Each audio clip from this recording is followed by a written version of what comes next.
वर्तमान समय में भारत में कितने हाई कोर्ट है? ऐसा कोई यूनियन टेरिटरी बताइएगा, यूनियन टेरिटरी जिसमें हाई कोर्ट है, केंद्र शासित प्रदेश जिसमें हाई कोर्ट है। हाई कोर्ट का मुख्य न्यायाधीश किसे भेजता है? राज्यपाल को, कि हाँ यही आदमी है जो जज बनने लायक है। न्यायालय का सर्वोच्च जगह है सुप्रीम कोर्ट और जनता का सर्वोच्च जगह है संसद। जजेज की संख्या इतनी कम है कि रेप जैसे मामले में 15 साल बाद सजा फैसला आता है। आप पहले बताइए कि आरोप क्या है, क्यों आपको लगा कि यह आरोप सही है, और फिर अगर आरोप सही है तो अपराध में आ गया। अपराध की मिनिमम और मैक्सिमम दोनों सजा होती है। सुप्रीम कोर्ट जो था हमें अमेरिका के संविधान से लाया है। सुप्रीम कोर्ट हम लोगों ने अमेरिका के संविधान से लाया है, जबकि हाई कोर्ट जो था वो भारत शासन अधिनियम 1935 के तहत है। सुप्रीम कोर्ट लाए थे यूएसए के संविधान से, यूएसए के संविधान से सुप्रीम कोर्ट लाए हैं। लेकिन अगर हाई कोर्ट बात करेंगे तो हाई कोर्ट 1861 में कानून आया था, उसी को अपडेट किया गया था 1935 के अधिनियम के तहत। तो वर्तमान जो हाई कोर्ट का स्वरूप है वो 1935 के अधिनियम के तहत है। हालांकि पहली बार हाई कोर्ट अधिनियम कब आया था? 1861 ईस्वी में, और इसी 1861 ईस्वी के तहत हाई कोर्ट पहली बार बने थे 1862 में। तुरंत नहीं ना बन जाएगा। 1861 के कानून के तहत पहली बार हाई कोर्ट बना था 1862 में। कहाँ कहाँ बना था? तो कलकत्ता, बंबई और मद्रास। भारत में वर्तमान समय में टोटल कितने हाई कोर्ट है? 25 हाई कोर्ट है। वर्तमान समय में भारत में कितने हाई कोर्ट है? 25 हाई कोर्ट है। आर्टिकल 214 में क्या था बाबू? High court. बताइए तो हाई कोर्ट जो वर्तमान स्वरूप है वो भारत शासन अधिनियम 1861 का वर्तमान स्वरूप है या 1935 का है? आप कहेंगे 1935 का है। भारत में पहला हाई कोर्ट जो आया था वो अधिनियम 1861 के अधिनियम के तहत पहली बार बना था 1862 में, और इसमें बना था सबसे पहले कलकत्ता में, उसी साल बना कलकत्ता के बाद बंबई में, और उसी साल बना मद्रास में। कहाँ बना? मद्रास में बना। तो ये तो हो गया सबसे पहला high court, Calcutta high court. Supreme court को लाया गया था अमेरिका के संविधान से। हाई कोर्ट में यहाँ सारी चीजें हम आपको बता दिए थे। अब चलते हैं एक एक करके हाई कोर्ट के जजेस के बारे में समझते हैं। कितने हाई कोर्ट है वर्तमान समय में बाबू? वर्तमान समय में कितने हाई कोर्ट है? टोटल हाई कोर्ट अभी कितने हैं? 25। ऐसा कोई यूनियन टेरिटरी बताइएगा, यूनियन टेरिटरी जिसमें हाई कोर्ट है, केंद्र शासित प्रदेश जिसमें हाई कोर्ट है? जम्मू कश्मीर। जम्मू कश्मीर एक केंद्र शासित प्रदेश है जिसके पास हाई कोर्ट है। और दिल्ली, दिल्ली यह एक ऐसा यूनियन टेरिटरी यानी केंद्र शासित प्रदेश है जिसके पास अपना हाई कोर्ट है। बताइए सर्वाधिक जज की संख्या, सर्वाधिक जज किस हाई कोर्ट में है? इलाहाबाद हाई कोर्ट में। यानी Allahabad high court. Supreme court के हाई कोर्ट में जज बनने के लिए क्या क्या योग्यता होनी चाहिए? तो अगर आपको हाई कोर्ट में जज बनना है, हाई कोर्ट जज की योग्यता, हाई कोर्ट जज की योग्यता, तो पहली योग्यता समझिए कि वो डिस्ट्रिक्ट कोर्ट में, किसी भी डिस्ट्रिक्ट कोर्ट में कितने साल वकील रहना चाहिए? 10 साल वकील रहा हो, 10 साल वकील रहा हो। या फिर उसके पास दूसरी योग्यता क्या होनी चाहिए? किसी भी डिस्ट्रिक्ट कोर्ट में, किसी भी डिस्ट्रिक्ट कोर्ट में 5 साल क्या रहा हो?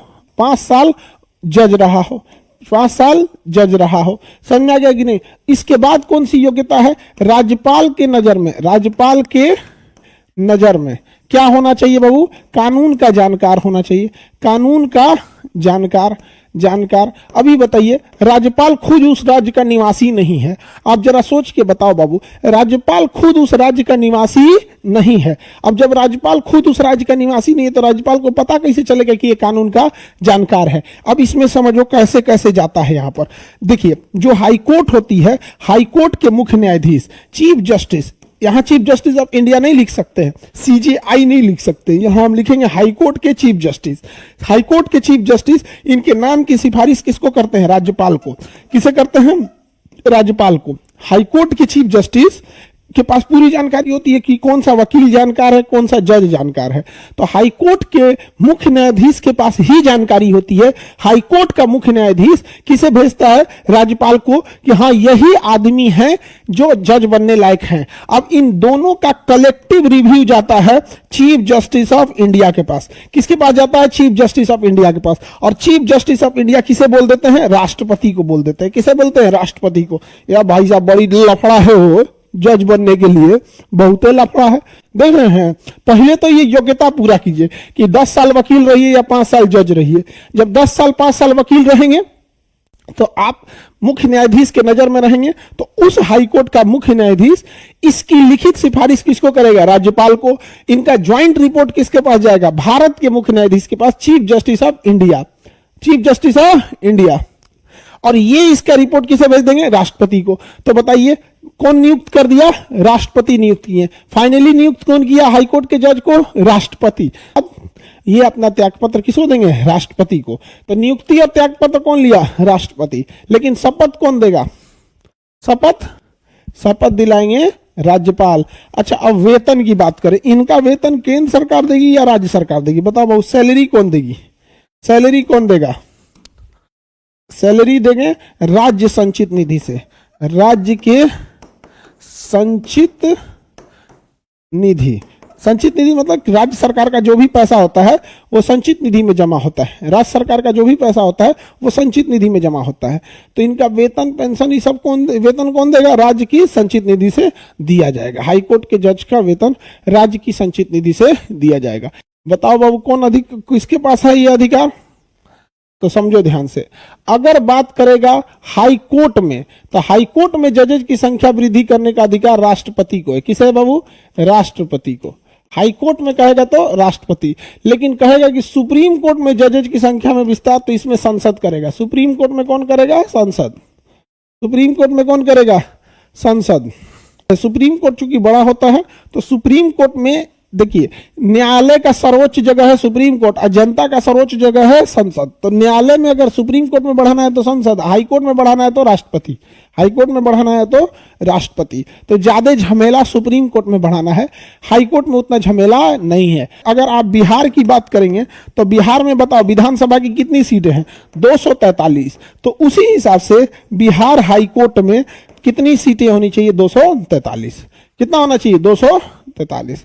वैसे ही हमारा कहना है कि जब हम बात करते हैं लोकसभा की, तो लोकसभा में वर्तमान में 545 सीटें हैं। उसी हिसाब से लोकसभा के हिसाब से सुप्रीम कोर्ट में भी उतनी सीटें होनी चाहिए, 545।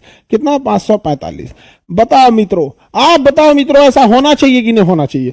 वेस्ट बंगाल में 294 है, तो हाई कोर्ट में जज भी कितने होने चाहिए? 294। यहां आओ, वहां फैसला लेके जाओ। यूं यूं यूं यूं। समझ में आ गया कि नहीं आ गया? आप बताओ मित्रों, क्या ऐसा होना चाहिए कि नहीं होना चाहिए? ये देश है तुम्हारा, नेता तुम ही हो कल के। यही कारण है कि आज देखिएगा जजेज की संख्या इतनी कम है कि रेप जैसे मामले में 15 साल बाद सजा फैसला आता है। सोचो, किसी का जीवन बर्बाद कर दो, एसिड अटैक, तुम किसी महिला पे एसिड अटैक कर दोगे ना, इतना लंबित मामले हैं कि 20 साल बाद फैसला आएगा। 20 साल बाद। और ना ये चेन स्नेचिंग, चोरी उरी को तो ध्यान नहीं देता। अरे यार हटा ना यार, तुम चोरी उरी करके इधर आया। अरे बाबू, किसी के घर में, किसी गरीब के घर में कोई अपनी बेटी की शादी के लिए ना एगो मान के चलिए सोना का कुछ चेन उन बनवा के रखा है, उसका चोरी हो जाएगा ना, तो उस बेचारा हार्ट का मरीज हो जाएगा। वो उसके पास इतना पैसा नहीं है। तो देखो भैया, दोनों का महाभियोग जो चलेगा, वो जब भी महाभियोग चलेगा तो संसद में चलेगा। महाभियोग जब भी चलेगा तो कहां चलेगा? संसद में चलेगा। चाहे वो सुप्रीम कोर्ट हो, चाहे वो हाई कोर्ट हो, हाई कोर्ट हो या सुप्रीम कोर्ट हो, दोनों का महाभियोग कहां चलेगा? संसद में चलेगा। महाभियोग कहां चलेगा बाबू? संसद में चलेगा। कितने साल की आयु पर रिटायर होंगे? 62 ईयर्स की आयु पर क्या हो जाएंगे? रिटायर हो जाएंगे। महाभियोग कहां जाएगा? संसद में। देखो, दो जगह महाभियोग लगाता है, एक सुप्रीम कोर्ट में, एक हाई कोर्ट में। हाई कोर्ट, सुप्रीम कोर्ट में एक जज थे रामास्वामी, रामास्वामी, जज का नाम रामास्वामी। इन पर महाभियोग लगा लेकिन पास नहीं हो पाया। हरियाणा पंजाब हाई कोर्ट के जज थे रंगास्वामी, रंगास्वामी। इनके ऊपर भी महाभियोग लगा संसद में, लेकिन पास नहीं हो पाया, पास नहीं हो पाया था। यहाँ पे समझ में आ गया कि नहीं आ गया? पारित ही नहीं हुआ था। महाभियोग पास करना इतना आसान नहीं होता है, थोड़ा सा टफ होता है महाभियोग को पास कराना। डिस्ट्रिक्ट कोर्ट में 10 साल वकील, 5 साल जज, शपथ राष्ट्रपति, त्यागपत्र राष्ट्रपति, वेतन राज्य की संचित निधि से, नियुक्ति हाईकोर्ट के जस्टिस राज्यपाल को बोलते हैं और चीफ जस्टिस ऑफ इंडिया राष्ट्रपति को बोल देते हैं। 62 साल तक अपने पद पर रहते हैं। संख्या हाईकोर्ट में राष्ट्रपति बढ़ाते हैं, सुप्रीम कोर्ट में संसद बढ़ाते हैं।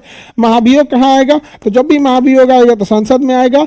सुप्रीम कोर्ट में रामास्वामी पे, हाईकोर्ट में रंगास्वामी पे लगा था, लेकिन पास नहीं हो पाया। डिस्ट्रिक्ट कोर्ट या लोअर कोर्ट, ये 2 टाइप्स के का होता है, मतलब इसमें 2 तरह के मामले में ली जाएंगे। पहला आपका जाएगा दीवानी, कौन सा मामला? दीवानी मामला जाएगा, जिसे हम कहते हैं सिविल सूट या सिविल वाद, सिविल मुकदमा या सिविल सूट। मुकदमा को क्या कहते हैं? सूट। और एक होता है फौजदारी, फौजदारी जिसे हम कहेंगे सेशन, सेशन कोर्ट। क्या कहेंगे? Session court. देखो ध्यान से, वैसे मुकदमे या वैसा विवाद जिसमें केवल धन दौलत से मैटर जुड़ा हो, वो किस में जाएगा? दीवानी। जैसे बिजली बिल जला के फूंक दिए, पैसे नहीं दे रहे हैं, किस में जाएगा? किसी के मकान में घुस गए, खाली नहीं कर रहे हैं, दीवानी। दहेज मांगे हैं, दीवानी। किसी से कर्जा ले लिए, देवे नहीं किए, बैंक का लोन लेके भाग गए, जोमेटो से खाना ऑर्डर करके पैसे नहीं दिए, किसमें? दीवानी। समझ गया? तो सोचिए, पैसा से रिलेटेड मामला और ये वाला, हाँ, फौजदारी मामला। बताओ, कोई दहेज मांगा? दीवानी। अब दहेज के लिए कूट दिया, दीवानी प्लस फौजदारी। नहीं समझ में गया? दोनों हो गया। आपका कोई खेत रख लिया है जबरदस्ती, दीवानी। और गाय तो मार दिया दू कुदारी खोपड़िए पे, फौजदारी। दोनों लदा गया यहाँ पे। नहीं समझ में गया? यहाँ पे बिना मकान मालिक को किराया नहीं दिए, दीवानी। किराया मांगने गया तो धो दिए, दीवानी प्लस फौजदारी। दोनों जाएगा आपका यहाँ पे। ऐसा थोड़ी होगा कि फौजदारी, दोनों में चल जाएगा। एक तो किराया नहीं दिया, उसमें से क्या हो गया? फौजदारी। तो जज जब फैसला सुनाएगा ना, तो सपोज कीजिए कि आपका केवल दीवानी मामला है, तो कोई भी जज है अगर, तो लिखेगा कि मैं सिविल जज मकान के इस विवाद में ये फैसला देता हूं। लेकिन अगर मान के चलिए मारपीट का मामला है, तो वही जज अपने नाम के आगे क्या लिखेगा? मैं सेशन जज। कौन जज? सेशन जज। यहां लिखेगा सिविल जज, वहां लिखेगा सेशन जज। मैं सेशन जज इस मारपीट के आरोप में यह सजा सुनाता हूं। अब मान के चलिए किसी महिला का है, दहेज का मामला था, दहेज के चक्कर में पीटबो किया, तब क्या लिखेगा भाई? ले भाई, जज भी कंफ्यूज होगा। तब अपने नाम क्या लिखेगा? मैं जिला सह सत्र न्यायाधीश, मतलब जिला न्यायालय है, मतलब सिविल सह सत्र न्यायाधीश, यानी दीवानी सह फौजदारी न्यायाधीश, सिविल सह सेशन न्यायाधीश, मतलब हम दोनों हैं। और इस अपराध में ये फैसला सुनाते हैं। अब ना जज जो फैसला सुनाते हैं ना, ऐसा नहीं कि आपको फांसी की सजा होती है। जज को फैसला सुनाने के टाइम पे वो ये रखना पड़ता है कि अपराध, यह अपराध का आरोप लगा था, इस बिंदुओं से यह पता चलता है कि इसने अपराध किया था। तो पहले अपराध क्या था, आरोप क्या था, उस आरोप के जवाब में यह सबूत दिया गया, इस तारीख को यह गवाह दिया गया, जिससे यह सिद्ध होता है कि यह अपराधी है। अब इस अपराध में भारतीय दंड संहिता में 20 साल तक की सजा है, 10 से लेके 20 साल तक की सजा का प्रावधान है। अब वो सजा भी लिख देगा, उसके बाद भी लिखेगा, क्योंकि इसने बार बार अपराध नहीं किया है, इसने पहली बार अपराध किया है, जिससे यह पता चलता है कि यह पेशेवर अपराधी नहीं है। अतः इसे 10 साल की जो न्यूनतम सजा है उतनी दे जाती है। लेकिन पता चला 5 को पहले से FIR है, तो जज लिखेगा कि अपराधी सिद्ध है, इसमें 10 से लेके 20 साल की सजा है। अब लिखेगा चूंकि यह बार बार अपराध कर रहा है, यह पेशेवर अपराधी है, इसका समाज में रहना ठीक नहीं है, अतः इसे अधिकतम 20 साल की सजा दी जाए। तो उसके ऐसे क्यों जज को इतना बोला गया? क्योंकि ना अगर वो ऐसे छूट दे दिया, केकरो फांसी देते चलेगा। आप पहले बताइए कि आरोप क्या है, क्यों आपको लगा कि यह आरोप सही है, और फिर अगर आरोप सही है तो अपराध में आ गया। अपराध की मिनिमम और मैक्सिमम दोनों सजा होती है। क्यों आप मिनिमम दे रहे हैं, क्यों एवरेज दे रहे हैं, या फिर मैक्सिमम क्यों दे रहे हैं? उसके बाद फिर वो जाएगा कहां पे? हाई कोर्ट चल जाएगा क्लेम करने। तो बताइए 233 में क्या है? निचली न्यायालय, डिस्ट्रिक्ट कोर्ट। कई बार ऐसा मामला होता है, आप जान के ताज्जुब कीजिएगा, कि मामला हाई कोर्ट में चला जाता है और हाई कोर्ट डिस्ट्रिक्ट कोर्ट को भेज देता है कि इस पे ट्रायल करके दोबारा हमारे पास भेजो, क्योंकि डिस्ट्रिक्ट कोर्ट छोटे से छोटे विवाद को बारीकी से पूछता है। वहां पे